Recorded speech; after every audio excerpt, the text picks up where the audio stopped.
Hey everyone, in this video, I'll show you how to install iOS 26 on iPhone.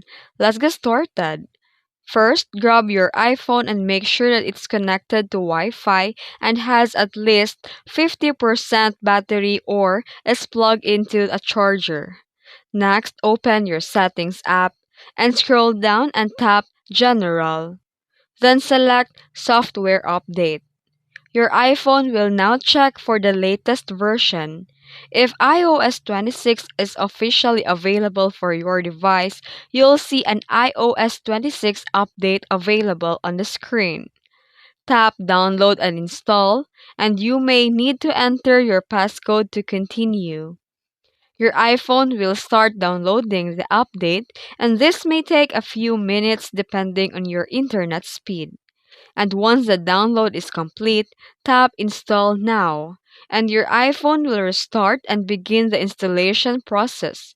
Just wait for it to finish and don't turn it off your device. After the restart, your iPhone will load to the new iOS 26 and you're done. Enjoy the latest features and update.